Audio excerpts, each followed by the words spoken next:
잘하는 게 하나도 없는 것 같고 시작이 두려워서 미루기만 했던 적 혹시 있으신가요? 저는 대학교 졸업을 앞두고 처음으로 그 두려움을 느꼈었어요. 외환위기로 경기가 너무 안 좋았던 시기여서 취업이 어려웠던 이유도 있었고요. 전공에서 특출나게 잘한다고 느끼는 과목도 없었어서 직무를 선택하는 게 정말 어려웠어요. 그리고 제가 처음 이직을 할 때도 마찬가지였던 것 같아요. 호기롭게 회사를 그만두기는 했는데 그리고 나서 내가 좋아하는 일을 하는 게 맞나? 아니면 내가 잘할 수 있는 일을 하는 게 맞나? 뭐 그런 고민이 시작되더라고요. 후회하고 싶지 않다 보니까 새로운 직장을 탐색하는데 시간이 정말 많이 걸렸던 것 같아요. 제 20대를 두려움 때문에 놓친 게 정말 많았고 제 30대도 직장, 결혼, 아이 모두 남들보다 늦게 시작한 편이었어요. 이런 제 경험들이 저와 비슷한 상황에 있는 여러분들에게 많은 공감과 위로가 될 수 있었으면 좋겠습니다. 시작은 해야 하는데 뭐부터 해야 할지 아무것도 모르겠는 분, 시작할 용기가 안 나서 미루다 보니까 1년이 훌쩍 지나가 버린 분, 사람도 만나기 싫고 무기력한 시간을 보내고 계신 분들께 오늘 영상이 도움이 되길 바랍니다. 왜 우리는 잘하는 게 없는 것 같고 시작을 못할까요? 그 이유는 바로 여러분의 뇌, 전두엽에 있습니다. 전두엽을 잘 이해하고 마인드를 새 버전으로 세팅하면 여러분들의 고민인 커리어, 연봉, 관계, 그리고 삶의 만족도까지 모든 것이 달라질 수 있어요. 저는 최근에 항공대와 함께 논문을 썼습니다. 논문 주제는 피문학과 삶의 만족도에 관한 연구예요. 피문학은 손가락 지문을 연구하는 학문입니다. 피문학에서 연구된 내용과 뇌의 다중지능, 이런 유전적 정보를 통해서 적성과 기질을 알 수가 있는데 이것을 가지고 교육계와 HR에서 다양하게 활용이 되고 있습니다. 한 가지 자랑할 게 있는데요. 지능과 성격이 삶의 만족도에 어떻게 영향을 미치는지 그것을 연구한 주제가 학술적으로도 좋은 평가를 받아서 얼마 전에 우수 논문으로 선정되기도 했습니다. 제가 질문을 하나 드릴게요. 여러분은 혹시 일에서 행복감을 느껴본 적이 있으세요? 직장인이라면 지금까지 살면서 해온 일을 한번 쭉 떠올려 보세요. 학생이라면 아르바이트나 동아리 같은 활동에서 자신의 모습을 생각해 보세요. 저는 커리어 코칭 분야에서 21년간 있었고 뇌의 유전적 정보와 여러 데이터를 기반으로 상담을 진행하고 있다 보니까 일과 행복의 상관관계에 대해서 답을 찾았습니다. 여러분이 일에서 행복감을 느끼지 못한다면 그 이유는 좋아하는 일이냐, 잘하는 일이냐 그런 게 아니에요. 그 일이 자신에게 만족감을 주는 일이 아니었기 때문이에요. 만족감을 주는 일이란 무엇일까요? 바로 두뇌의 상위 지능을 잘 쓸 수 있는 일이라서 나는 이 일을 참 잘해 라고 느끼거나 내 성격적 가치관에 잘 부합하는 일이라서 보람을 느끼거나 즐겁기 때문입니다. 전두엽은 뇌에서 논리적이고 계획적인 역할을 담당하기도 하지만 동시에 불안, 완벽주의, 미루기, 자기검열 그런 것들의 중심이기도 합니다. 내가 뭔가를 할 때 남들에게 결과보다는 과정을 인정받았거나 나 자신도 그 과정에서 성장했음을 느끼고 그리고 스스로를 인정해 왔다면 그 일은 나에게 행복감과 만족감을 주었을 거예요. 그런데 그 인정의 문화가 우리에게 낯선 문화다 보니까 타인에게 받아본 적도 그리고 스스로가 그렇게 느낀 적도 별로 없었을 거예요. 저는 1년간 영국에서 일을 해본 적이 있었어요. 그때 정말 놀랐던 것은 그 인정의 문화였어요. 감사함을 언어와 스킨십으로 자주 표현하고 그리고 자신의 성장에 대해 이야기하는 문화에서 1년간 정말 재미있게 일을 했던 것 같아요. 인정을 받지 못하게 되면 우리 뇌는 아직 준비가 안 됐어. 더 완벽해야 돼.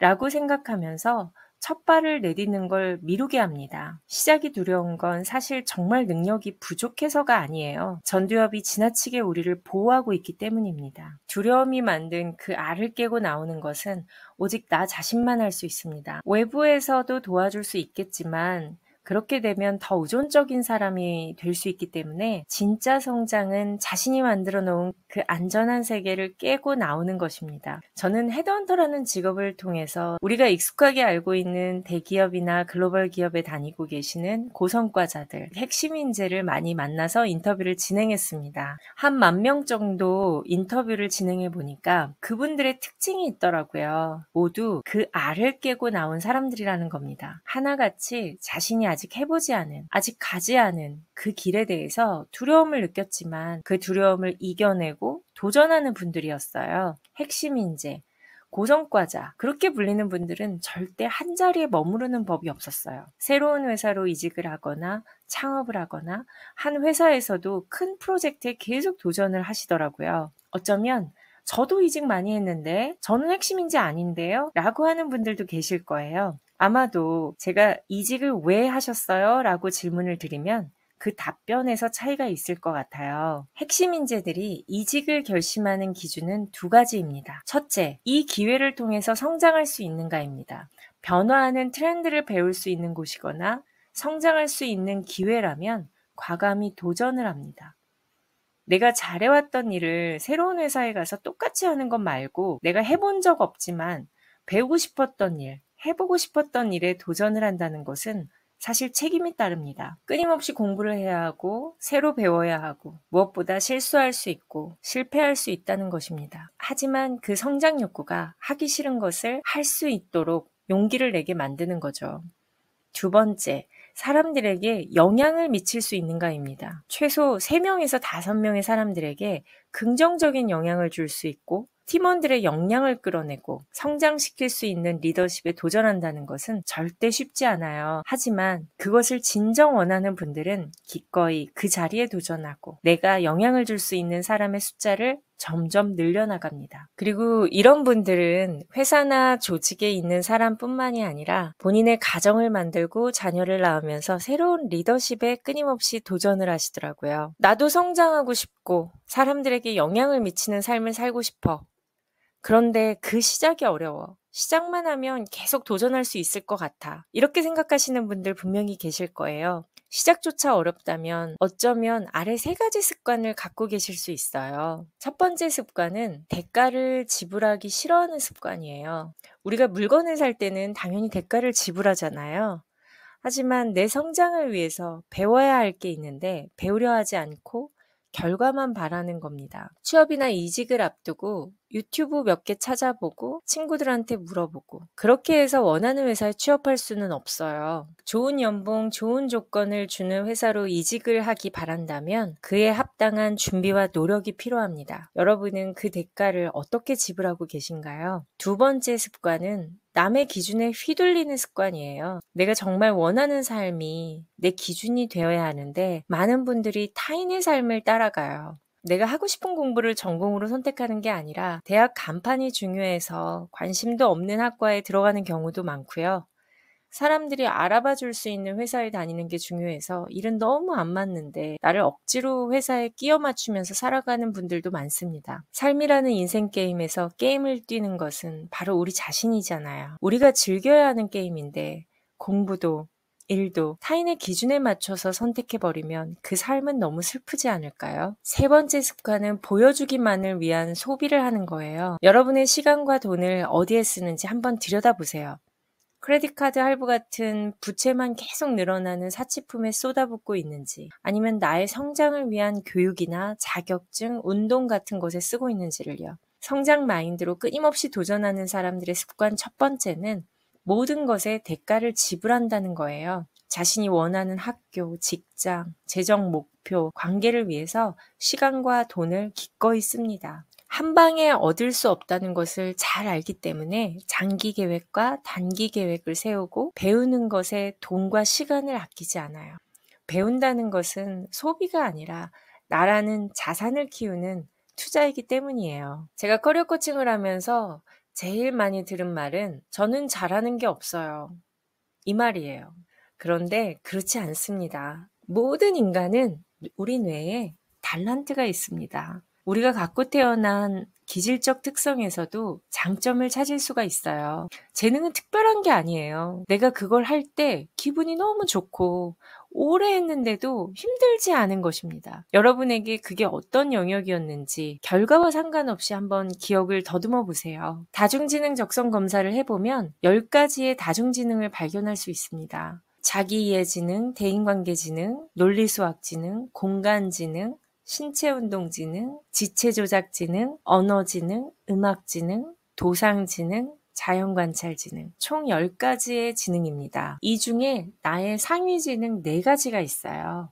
이 4가지 지능을 조합해서 보면 자기에게 잘 맞는 전공이나 직무의 힌트를 얻을 수 있습니다. 일단 자기의 지능이 높으면 자존감과 리더십이 좋습니다. 모든 직업의 영역에서 다 필요한 지능인데 특히 전문직 영역이나 디렉터급 이상에서는 아주 필수인 지능입니다. 대인관계 지능이 높으면 사람과 직접 대면하는 영역에서 강점이 발휘됩니다. 사회성이나 관계성이 좋아서 상담, 교육, 서비스직, 그리고 영업, 마케팅 이런 분야에서 역량이 많이 발휘됩니다. 논리수학 지능이 높으면 어려운 수리적 문제 해결에 뛰어나기 때문에 어려운 엔지니어링이나 컴퓨터 프로그래밍, 금융 모델링 같은 영역에 재능이 있어요.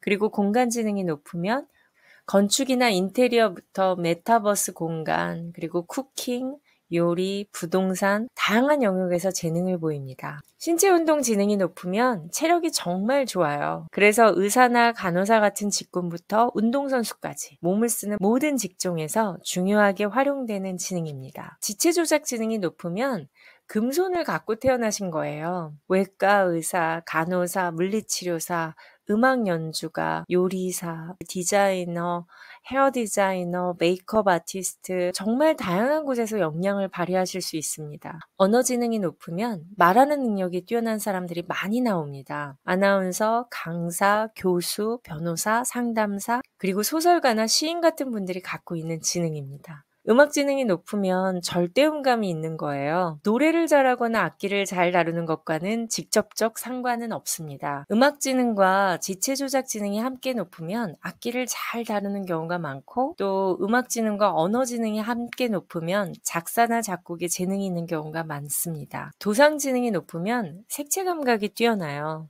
그래서 이 도상 지능은 디자이너에게는 아주 중요한 지능입니다. 자연관찰 지능은 자연의 동식물 그리고 자연현상에 관심이 많으신 분들이 갖고 계신 지능입니다. 파브르 같은 학자나 자연과학 분야에서 연구원이 될 수도 있고 조련사, 수의사, 그리고 농수산업이나 임업, 요새 화두인 ESG 같은 다양한 영역으로 진출이 가능합니다. 그리고 성격 검사를 통해서도 자신이 좋아하는 것을 찾을 수 있는데요. 저는 애니어그램 성격 검사를 많이 신뢰하고 있어요. 애니어그램 검사를 통해서 9가지 성격 유형마다 갖고 있는 가치관을 발견할 수 있습니다. 예를 들면 1번은 책임감이 있고 매우 성실합니다. 그리고 2번은 배려심이 많고 봉사정신이 뛰어나죠. 3번은 목표지향적이고 효율성을 추구합니다. 4번은 창의적이고 예술적 감각이 좋은 분들이세요. 5번은 깊은 사고력과 문제 해결력이 뛰어납니다. 그리고 6번은 모범적이고 맡은 역할에 최선을 다합니다. 7번은 긍정과 열정의 아이콘이죠. 8번은 리더십이 뛰어납니다.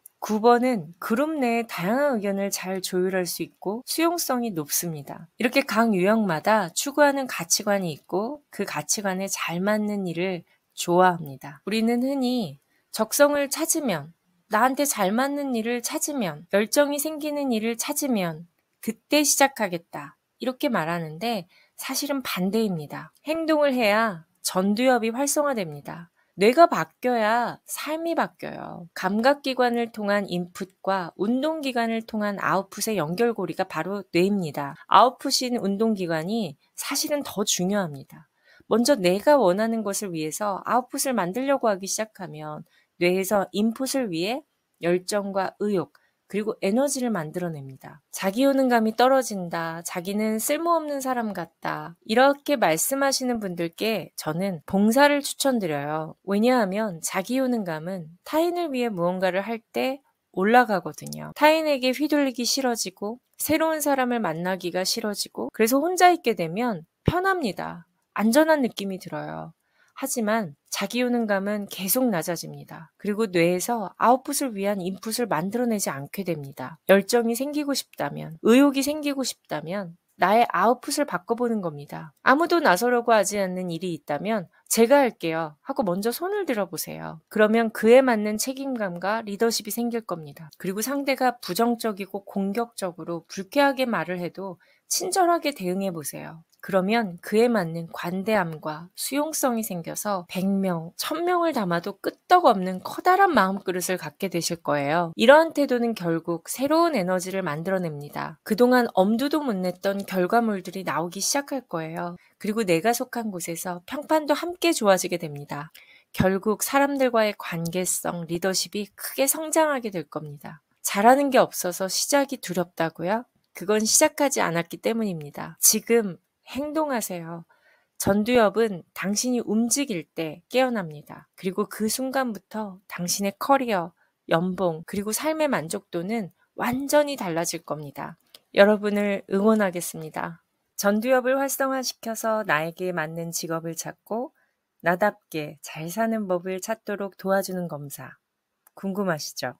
뇌의 유전적 정보를 알 수 있는 다중지능 적성 검사와 기질적 성격을 알 수 있는 애니어그램 검사를 받고 싶으신 분들은 아래 댓글에 있는 링크를 클릭해 주세요. 감사합니다.